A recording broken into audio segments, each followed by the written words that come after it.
একজন মানুষ তো সবসময় যে কোনো কাজ করলে কন্টেন্ট ক্রিয়েটর হতে পারে না। কন্টেন্ট ক্রিয়েটর হতে হলে তার কিছু টিপস মেনে চলতে হয়, প্লাস ফেসবুকের কিছু গাইডলাইন আছে, গাইডলাইনগুলো মেনে সেই কাজগুলো করতে হয়। আপনি যদি সারাদিন ফেসবুক চালাই, ফেসবুক থেকে কোনো আর্নিং করা সম্ভব না। কিন্তু এখন ফেসবুকে একটা সুযোগ দিয়ে দিয়েছে যে আমাদের ফেসবুক থেকে একটা আর্নিংয়ের ব্যবস্থা। মেয়ে মানুষ বলি আর ছেলে মানুষ বলি, যে যেখান থেকেই বলি, ফেসবুক থেকে তো হয়তো একটা আর্নিংয়ের ব্যবস্থা করে দিয়েছে, আমাদের এটা ব্যবহার করা যায়। আমি ফেসবুক ব্যবহার করি 2008 সালে। ফেসবুক ব্যবহার করি 2008 সাল থেকে এখন পর্যন্ত আমার মনে হয় না কেউ এই 2020 সালের আগের থেকে কোনো রকম টাকা পয়সা বা কোনো মানে ইনকাম করছে ফেসবুক থেকে। কিন্তু 2020 সালের পর থেকে ফেসবুক আমাদের এই সুযোগটা করে দিয়েছে, কিন্তু এখন ইদানিং এই সুযোগটা আরো বেশি পরিমাণে দিচ্ছে। আর আমরা আজকে যে বিষয়ে, যে কোম্পানিতে আছি, যে প্রতিষ্ঠানে আছি, প্রতিষ্ঠানের নামটা আমরা দেখতে পাচ্ছি, দ্য গেটওয়ে যুব আইটি ইনস্টিটিউট। আমরা এই প্রতিষ্ঠানে আছি, প্রতিষ্ঠানের কিছু উদ্দেশ্য আছে। উদ্দেশ্যটা অবশ্যই আমরা যারা এখানে আছি, এই কোম্পানি প্রতিষ্ঠানের ওয়েবসাইট আছে, পেজ আছে, সেখানে নির্দেশনা দেয় আমাদের। আমি রাজিবুর রহমান আলিসান। আপনারা সকলে জানেন যে আমি দ্য গেটওয়ে আইটি ইনস্টিটিউটে ট্রেনিং অ্যাডভাইজার হিসেবে কাজ করছি। আর যেটা ভাই অলরেডি বললেন যে ফেসবুক যে ভিডিও কন্টেন্ট ক্রিয়েশন, এটা ফেসবুকের পক্ষ থেকে আমার মনে হয় যে সারা বিশ্বের মানুষের জন্য একটা মহৎ উদ্যোগ, যে আমরা ফেসবুকের মাধ্যমে ভিডিও ক্রিয়েটের মাধ্যমে হচ্ছে টাকা ইনকাম করি, এবং অবশ্যই সেটা কোয়ালিটিফুল ভিডিও হতে হবে, যেটা বিস্তারিত ভাই বলবেন, আমি ওই বিষয়ে যাব না। তবে একটা জিনিস বলবো যে টোটাল কুমারখালী উপজেলার মধ্যে আমার মনে হয় যে আপনারা যারা আছেন বড় ভাই, আরও অনেকেই আছেন, কন্টেন্ট ক্রিয়েটর আছেন, তো তাদের যে কন্টেন্ট মানে কোয়ালিটি, এই কোয়ালিটির উপর কিন্তু আমাদের হচ্ছে রিচ আউটের একটা প্রসেস নির্ভর করে, যে আমার যে ভিডিওটা তৈরি করব সেই ভিডিওটা ঠিক কতটুকু রিচ হবে, কত মানুষের কাছে পৌঁছাবে। অবশ্যই সেটা কমিউনিকেশনের উপরেও ডিপেন্ড করে, যে আপনার মানুষের সাথে কমিউনিকেশন কেমনভাবে আপনার ভিডিওগুলো সবাই দিচ্ছে।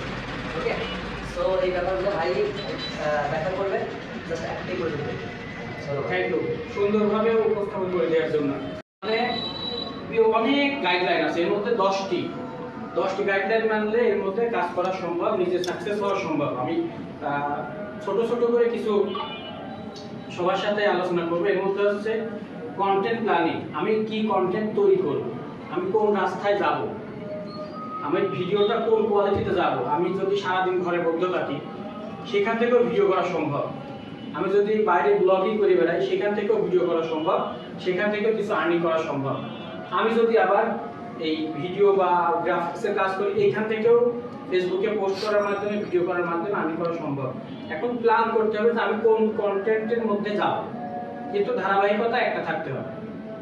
আমি একবার রান্না করলাম, একবার ঘুরে বেড়ালাম, মানে মেয়েদের ক্ষেত্রে বিশেষ করে, আর ছেলেদের ক্ষেত্রে একবার বাইক করে গেলাম, একবার এসে আমি দোকানদারি করতেছি, আর একবার এসে আর এক কাজ করতেছি, বিভিন্ন ধরনের ভিডিও। ফেসবুক তখন একটা ধাঁধার ভিতরে পড়ে যেত, আমি কোন দিকে দেবো, একে টানে না। আমি একটা দিকে যদি চলি, ফেসবুক ওই একটা গাইডলাইন মানে চলে। এর মধ্যে হচ্ছে ভিডিও কোয়ালিটি, আরেকটা আমার ভিডিওর কোয়ালিটিটা কেমন হয়।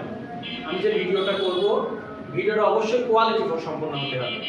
ভিডিও যদি কোয়ালিটি সম্পন্ন না হয়, সেই ভিডিও ফেসবুক টানবে না, কখনোই ফেসবুক টানবে না। এবার হচ্ছে ট্রেন্ডিং, সময় অনুযায়ী ট্রেন্ডে চলে। কোনো সময় একটা গান চলে না, যে একটা গান বের হয়েছে, ওই গানটা খুব সবার মুখে মুখে, কিছুদিন পরে নাই, কিন্তু ট্রেন্ডে, মানে আমার এখন বর্তমানে ট্রেন্ডে যেটা চলতেছে, ওই ট্রেন্ডটা ফলো করে আমার ভিডিওটা করা ভালো। সেখানে আমার ভিডিওটা আরো মানুষের সামনে যাবে, আরো গ্লো হবে। আমার ভিডিও যত মানুষের সামনে যাবে, তখন তো আমার আইডি রিচ বাড়বে, এনগেজমেন্ট বাড়বে। এবার আছে, আচ্ছা এখানে অনেকগুলো আছে, এগুলো আমি ছোট মানে বেশি গুরুত্বপূর্ণ যেটা বলি। আরেকটা আছে এডিটিং আছে। ভিডিও পোস্ট করার মধ্যে এডিটিং একটা গুরুত্বপূর্ণ বিষয়। আমি ভিডিও করলাম কিভাবে, সেটা মানে বাইরের কথাবার্তা আসছে, আবার অনেক সমস্যা আছে, ভিডিও করার সময় অনেক কিছু থাকে, এটা এডিটিং করে কাটছাট দিয়ে কাজ করতে হয়। কাটছাট দিয়ে কাজ করে নিজের মতো নিজে আইডি সাজাই দিয়ে তারপরে অবশ্যই পোস্ট করতে হয়। আবার কল টু অ্যাকশন, মানে আমি কোন ধরনের ভিডিও করতেছি, এই ভিডিওতে আমার কোনো ইফেক্ট আসবে কিনা, আমার ফিডব্যাক নেগেটিভ আসবে কিনা, আমার নিজের কোনো সমস্যা হবে কিনা, এটা খেয়াল রাখতে হবে। আচ্ছা, মনিটাইজেশন স্ট্যাটাস এই ফেসবুকের মূল কাজ হচ্ছে আমি মনিটাইজেশন পাবো এখন যেটা আগে ফেসবুক হচ্ছে পোস্টের থেকে আলাদা দিত, রিলসের জন্য আলাদা দিত, আলাদা আলাদা ধারণ ছিল, এখন সবগুলো নিয়ে একটা মনিটাইজেশন, এটার নাম মনিটাইজেশন। এখন আমি যদি মনিটাইজেশন না পাই, আমার ফেসবুক থেকে ইনকাম 1 পয়সা আসবে। মনিটাইজেশন পাওয়ার জন্য মনিটাইজেশনের কাজ করতে হবে, রেগুলার অ্যাক্টিভ থাকতে হবে। আমি যদি অ্যাক্টিভ থাকি সেখানে আমার মনিটাইজেশন আসবে। আমি যদি দেখা যাচ্ছে 3 মাস পরে 1 মাস পরে, অনেক ফেসবুক ইউজার আছে যে ফেসবুক চালায় অ্যাক্টিভ কিন্তু পোস্ট করে না, কারো লাইক করে না, কমেন্ট করে না, এটা পারফরমেন্সের জন্য। হ্যাঁ, আচ্ছা, সাধারণত আমাদের মধ্যে অনেকগুলো প্রশ্ন আসে, তার মধ্যে একটা প্রশ্ন আমরা ধরি ভিডিও ধরার সময়। আমরা যখন একটা রিলস ভিডিও দিব, একটা লং ভিডিও, এখন ভিডিও 2 ধরনের আছে, একটা হচ্ছে রিলস ভিডিও, একটা হচ্ছে লং ভিডিও। আমি যখন লং ভিডিও পোস্ট করব, লং ভিডিওটা অবশ্যই 3 মিনিটের উপরে হবে। যাই এখানে একটু ভুল আছে, 2 থেকে 3 মিনিট আছে। 3 মিনিটের উপরে ছাড়লে আপনার ওয়াচিংটা বৃদ্ধি পায়। আমার ভিডিওটা কত সময় মানুষ দেখছে, ওই দেখার থেকে আমার হচ্ছে ইনকাম আসবে। আমার ওয়াচিং যত বাড়বে, টাইমিং যত বাড়বে, তত আমার ইনকাম বেশি হবে। আমি যদি একটা ভালো ভিডিও 5 মিনিটের একটা ভিডিও ছাড়তে পারি, আর ওই ভিডিওটা যদি মানুষ 2 মিনিট দেখে, গড় একটা ভিডিও যদি 5 মিনিট হয়, শিক্ষণীয় ভিডিও যদি হয়, ওই ভিডিওটা যদি 2 মিনিট একটা মানুষ দেখে, যদি ওই ভিডিওটা আবার 1 মিলিয়ন ভিউ হয়, একটা ভিডিও থেকে প্রায় $100 ইনকাম সম্ভব। এটা কেউ জানেই না। 5 মিনিটের একটা লং ভিডিও যদি হয়, ওই ভিডিওটা যদি 2 মিনিট ওয়াচ টাইম হয় আর 1 মিলিয়নের উপরে যায়, একটা ভিডিও থেকে $100 ইনকাম করা সম্ভব। এটা অনেকেই পাইছে। আমার বাংলাদেশের মধ্যে এমন কিছু কন্টেন্ট ক্রিয়েটর আছে, একটা ভিডিও থেকে $50,000 পাইছে। আমার ঢাকাতে একটা ভাই আছে, ওর মানে বলছিল যে এই ভিডিওতে যা ইনকাম আসবে সব আমি দান করে দিব। পরে ও জানে না, কিছুদিন পরে যায় দেখে যে বাড়ির অবস্থা অস্থির, মানে ও জানেই না ভিডিও থেকে যে এত টাকা ইনকাম হয়, কেউ জানেই না। ওই প্রথম বাংলাদেশে প্রথম হচ্ছে এত টাকা ইনকাম পায়।